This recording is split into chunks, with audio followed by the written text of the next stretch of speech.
how can we cross this ocean of change, disturbances? Sometimes the sea is very quiet, sometimes it's very agitated, it can be very dark, very luminous. Infinite experiences we are going through in this ocean of life. So many kind of energies we are going through, these changes, especially in these times. So there is a place we are sad where nothing happens. Sometimes we call it also the master of the wheel of energies. So where is this master? This master is our own self, our true self. This master is at the center, because in the center nothing happens. In a wheel, everything is moving, all kind of energies. We call it also the wheel of samsara. But in the center, nothing is happening. That's why we call it the master of the wheel of energies. So the invitation is to come back, to withdraw attention from where it's coming, from this center, which is not really a center, it's a notional point, which, funny enough, we find it also in this ball. In the center there is a place called the third eye, which is located around the pineal gland. And from there we experience everything. We think we see images outside, but in truth, through the senses, through the eyes, images, the two images, they are different and they converge in one place, in the center of the head, and that's where our inner gaze is constantly. We are misguided by thinking that it is looking outside. Apparently it looks like that. In truth, our inner attention is at the center. And in this center, this notional point, lives the master of the wheel of energies, which is a notional point. Of course, this master, the self, or our God self, is not located in one place, but it's a notional point, which means we can withdraw attention, realizing that attention is in reality focused there. We are misguided by thinking we are going here and there. Our thought goes on others, on the world. People should be like this, the world should not be like this, I should not think like this. Should not. This is the work of ego mind, which is separated. We try to control the wheel of energy.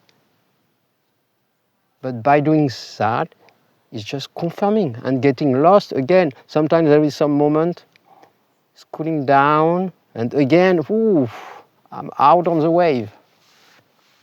And again, quiet. Because I try to manage from within the wheel of energy, but not staying quiet. Being quiet means stay at the center of the wheel of energy. For that, there is nothing to do, no effort, because there is no time and space. So we are always there as that. So this is also experienced as an inner surrender, an inner surrender to the great intelligence, to the divine will, to life. It's all the same, different names, according to different traditions, peoples.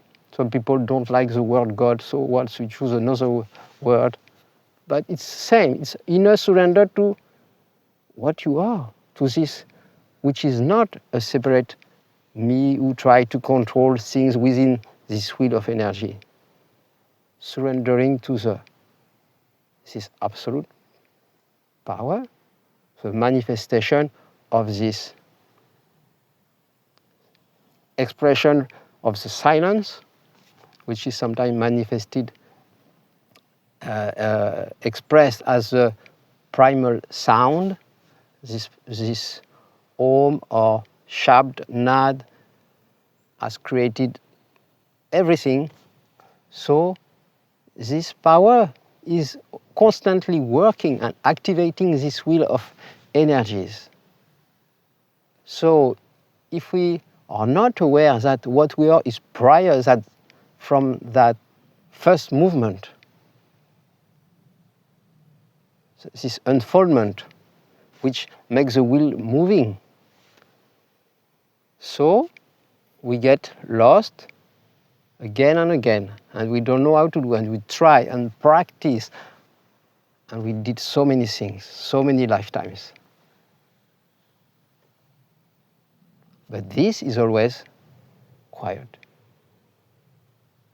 The master of the wheel of energies. So this inner surrender to that is also what the mystics refer to as this mystic love, this mystic marriage between being and doing.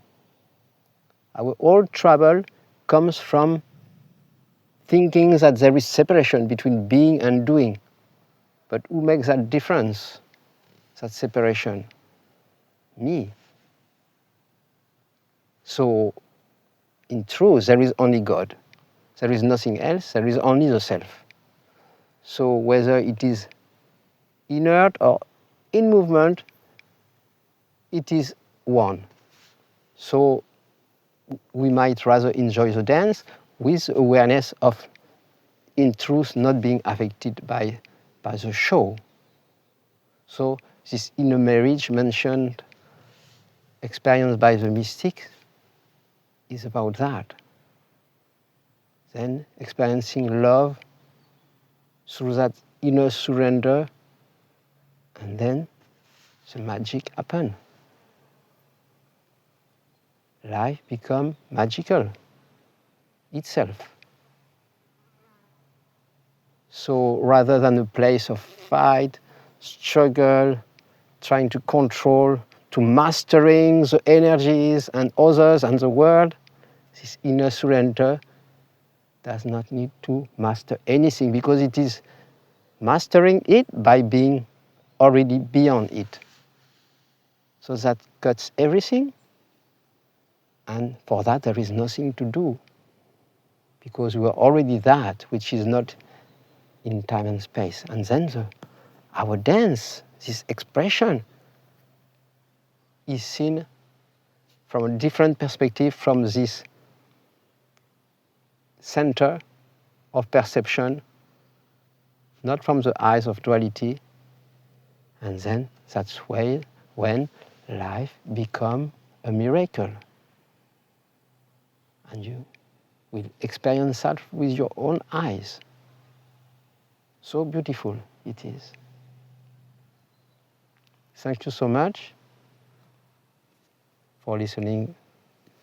These few words, you can like the video, subscribe to the channel, and subscribe to my newsletter on the link below. Thank you. Namaste.